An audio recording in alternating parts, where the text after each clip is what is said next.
Hey guys, it's me, the Bombay chef Varun Inamdar, and welcome to Get Curried. Well, as a child, whenever there was a doubt as to what needs to be made on a Sunday, my mother, by default, made this recipe. Well, dal, rice, and pepper chicken. On that note, let's make pepper chicken.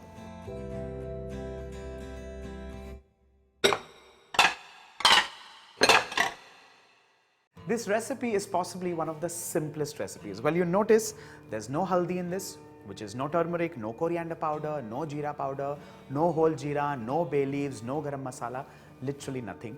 Minimum few ingredients, but trust me, it's my mother's recipe and I always trust her recipes with something like this. Well, this recipe has lots of pepper because of course it's pepper chicken. So for 850 grams roughly, I've taken 2 heaped tablespoons of black pepper. To this, I'm going to add in ginger. I've just scraped the ginger and I've kept it with the skin rather. Just scrape it a little, wash it nicely and keep the skin because that adds a wonderful note there. And I'm going to crush this with the use of white vinegar. Now, try to use white vinegar in this recipe because that's how I've eaten it right since childhood. I have not used lemon juice. In the comment section, please don't ask me, lemon juice? No, right here. Okay, so I'm going to crush this roughly. It's going to be a little coarse, but that's how we want it.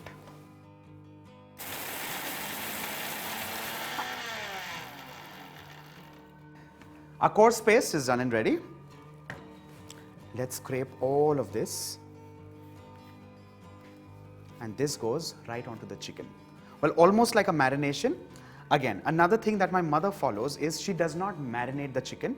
Well, because of the vinegar, if you marinate this even like for an hour, it splinters. It literally breaks and we don't want that. We want the chicken to be nice and whole, yet soft, juicy and succulent. So remember that. So all of this goes into the chicken. You can in fact reduce the pepper because I like it spicy, I like it a little pungent, so a little more pepper from my side. But again, if you're making this for the first time, start low, start less, and then gradually you can of course keep adding pepper.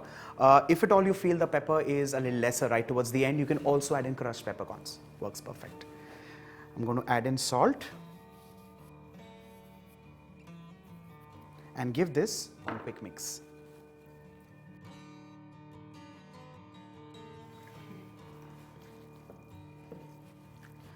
The chicken is mixed well. The next step is to heat a wok on high flame. You can also make this in a kadai. Also pressure cook it. Just one whistle and your chicken is done and ready. You know, actually this recipe also works wonderfully well with just something like a jeera rice or plain steamed rice. No dal. What we do in that case is we add in potatoes and we increase the quantity of oil. So this literally becomes like a pepper pickled chicken with potatoes which have the vinegary taste and it has the salt and pepper that has gone into it. Sometimes and only sometimes we also add in cauliflowers. So remember that if you're the ones who like something like potatoes and cauliflower, by all means add it here. The next step is to add in red chilies, and these are whole red chilies, and trust me, now this is not to add spice in the recipe because there's enough spice in the recipe. This is actually, and if you like eating red chilies while eating your food, remember the fact that the chilies are going to absorb some oil, and that oil, when you literally pinch on steamed rice, it gets you that red colored oil. That's what the chilies are for. So remember that. Take the chilies which have got good flavor, color irrelevant.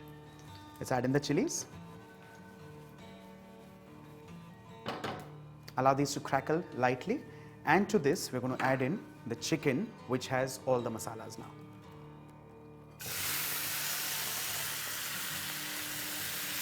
Scrape in all of this wonderful juice.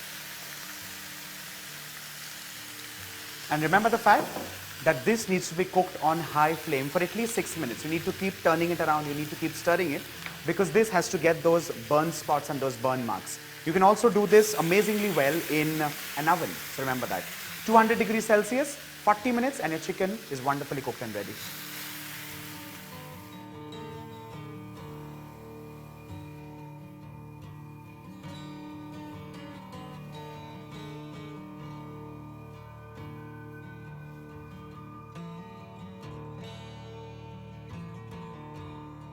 The chicken has been cooking on high flame for the last 7 minutes. I've kept stirring intermittently. Now if you see this, this has literally started getting like a foam.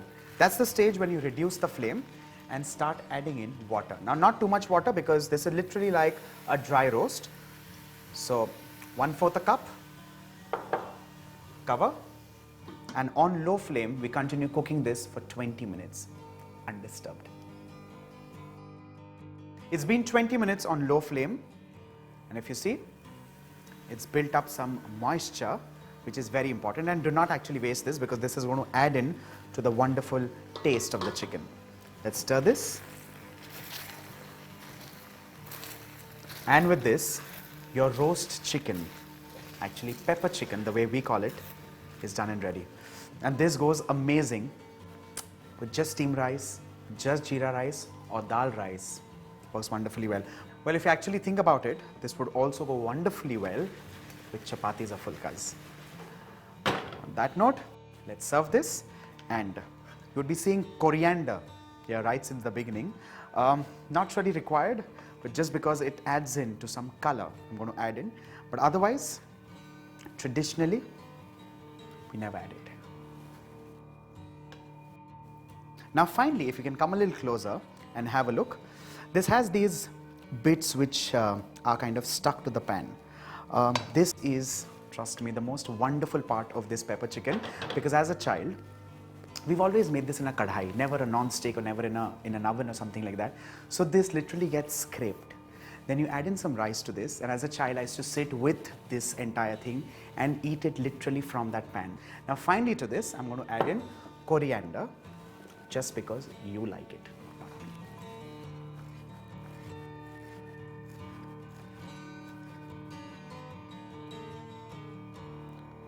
With this, your pepper chicken is done and ready. The most amazing, the simplest of it all. Make this, and I'm sure you'll like this. On that note, do not forget to like, comment, and stay connected to Get Curried for more such quick, simple, and easy recipes. Bye for now.